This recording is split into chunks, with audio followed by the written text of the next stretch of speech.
Ayer, en la misa de domingos, ya de vísperas, comentábamos peligros que tenían las riquezas a raíz de este evangelio tan conocido por todos nosotros, que es el evangelio del joven rico. Joven rico que va corriendo, se pone de rodillas delante de Jesús, así nos lo narra el evangelio, y le dice: Señor, ¿qué he de hacer para heredar la vida eterna? La vida eterna, el más allá, es algo que siempre ha inquietado al hombre, desde siempre.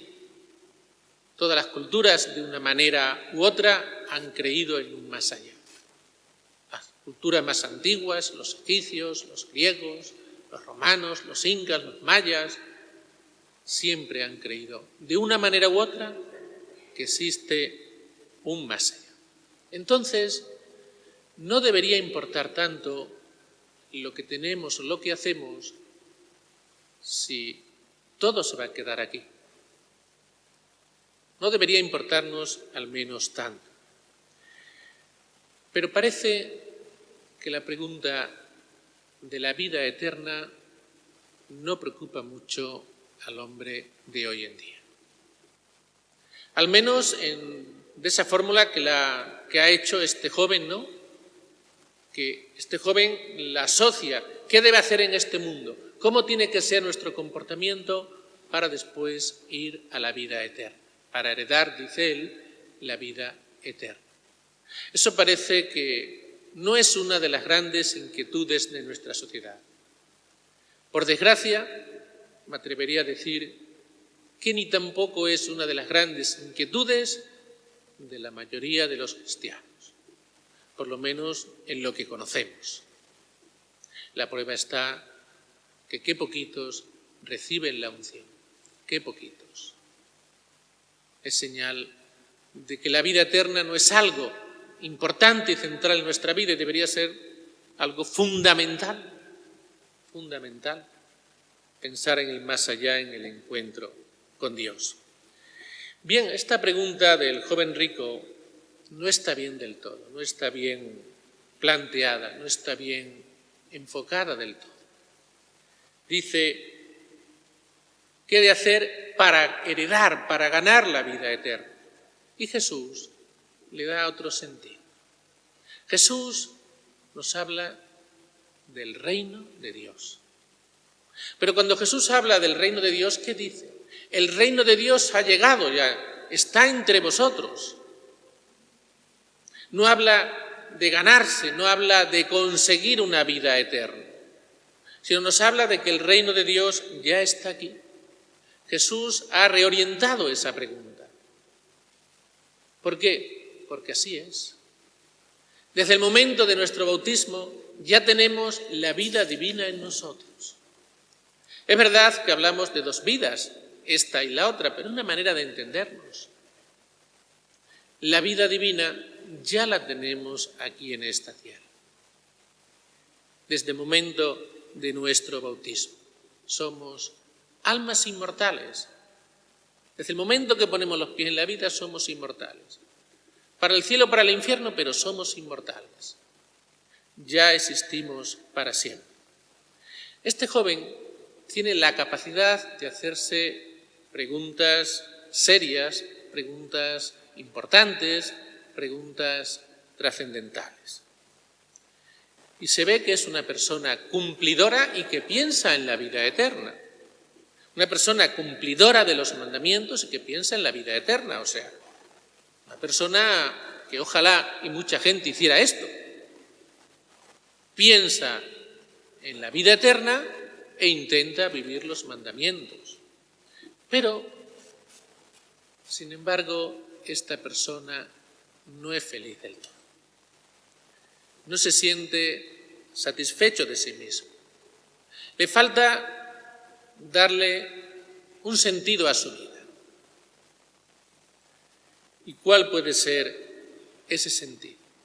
Nuestra sociedad, por lo que vemos, por lo que anhela, por lo que desea, pues diría: tener una casa, tener un buen trabajo, un buen sueldo, una familia, unos hijos, buenos amigos, tener salud, Y todo eso está bien.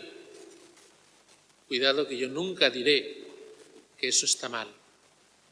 Todo eso está bien.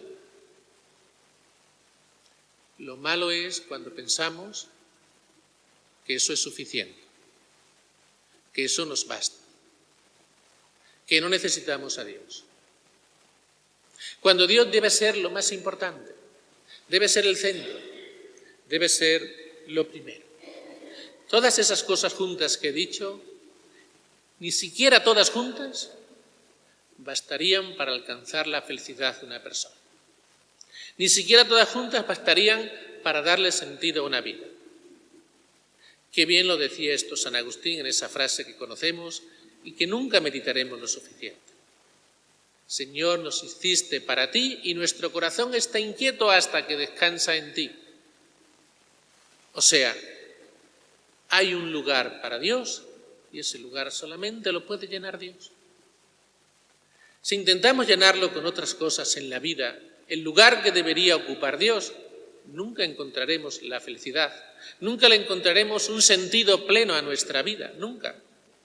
¿Por qué? Porque estamos diseñados para amar a Dios, para que Dios ocupe un lugar importante y central en nuestras vidas. Jesús le orienta a este joven, en primer lugar, a que viva los mandamientos. Y hay un dato realmente curioso. Jesús no le habla a este joven de los 3 primeros mandamientos, que como saben son los mandamientos que están encaminados al Señor, a Dios. Y en cambio le habla de los mandamientos que están enfocados a los hombres y además añade otro, no estafarás. ¿Por qué? Para que nos demos cuenta que es fundamental, que es trascendental para ir a la vida eterna, comprometernos con los demás, vivir los mandamientos. Eso es algo realmente importante y fundamental. Después de Jesús de contestarle y darle este enfoque a los mandamientos, que tengan esa dimensión social, esa dimensión hacia los demás, le pide algo más. Esto tal vez no se lo pida a todo el mundo, pero a él se lo pide.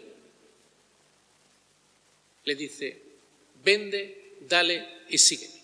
Son los 3 verbos que utilizas. Vende lo que tienes, dale el dinero a los pobres y después sígueme. Eso es lo que le dice el Señor. ¿Se han dado cuenta que este joven podría haber sido perfectamente uno de los apóstoles? Perfectamente. Le pide lo mismo. Si se han fijado, al final del Evangelio, ¿qué dice Pedro? Señor, nosotros lo hemos dejado todo y te hemos seguido. Los apóstoles lo dejan todo para seguir al Señor.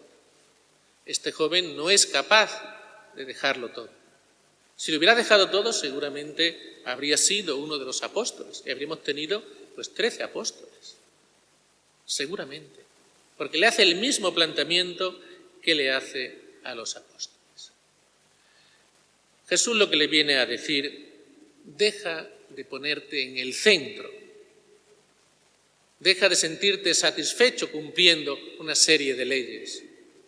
Da un paso más, entrégate a los demás, entrega tu corazón a Dios, entrega tu corazón a los demás. Y Jesús le lanza una mirada de cariño. Y este joven, fíjense el contraste de cómo empezó el Evangelio a cómo acaba. Empezó el Evangelio diciendo que este joven fue corriendo y se postró de rodillas delante de Jesús. Y ahora acaba el Evangelio, que se pone triste y se marcha. ¿Y por qué se marcha? Porque tenía mucho dinero. Tenía muchas riquezas. Y aquí queda al descubierto que su auténtico tesoro no es Dios. Eso que él se creía, que su auténtico tesoro era Dios, queda al descubierto cuando Jesús le plantea que deje ese otro tesoro que tiene él, que son las riquezas. Ahí queda al descubierto dónde está realmente su corazón, qué es lo que es para él lo más importante. Lo realmente importante para él son sus riquezas. Qué difícil es poseer riquezas, tener riquezas y no ser poseído por esas riquezas. Muy difícil. Jesús da la clave en el Evangelio de hoy. Qué difícil es que un rico entre en el reino de los cielos. Y dice él la clave: si tiene puesto su confianza en el dinero, si el centro de su vida es el dinero, si lo más importante para él es el dinero. Así es muy difícil, dice, que un rico entre en el reino de los cielos. Pero este Evangelio no está solamente dirigido a los ricos. Está dirigido a los que tenemos puesto nuestra confianza y nuestro corazón en el dinero, a los que tenemos apegado el corazón al dinero. Y aquí podríamos decir: el que esté libre de pecado, que tire la primera piedra. Tenemos que tener mucho cuidado en este aspecto, porque lo vemos constantemente. ¿Cuántas familias nos riñen por una herencia? ¿Pasaría esto si no tuvieran apegado el corazón al dinero? No pasaría. ¿Cuántas guerras hay en el mundo? Por riquezas, por bienes. Todo esto pasa por ese afán de tener, ese afán de poseer. Y nos olvidamos muchas veces de lo más importante, que es Dios. Es ahí donde tenemos que tener centrado nuestro corazón. Pues bien, Jesús nos dice que tenemos que ser desprendidos, que no tenemos que tener apegado el corazón a las riquezas y así estar libres y disponibles para servir a Dios. Si no, es muy difícil. El Señor nos lo dice en otra parte del Evangelio. No podemos servir a Dios y al dinero. Se trata del corazón, cuando ese corazón está apegado. ¿El dinero es necesario para la vida? Sí, pero sin apegar el corazón a él. Lo malo es cuando apegamos el corazón a él y entonces ya Dios no es Dios. Nuestro Dios sería el dinero, serían nuestros bienes, serían nuestras riquezas. La clave está en el corazón. Que el corazón no esté apegado al dinero. Pues bien, pidámosle al Señor que haga de nosotros, que ponga en nosotros un corazón desprendido para estar libres y disponibles para seguir al Señor. Que así sea.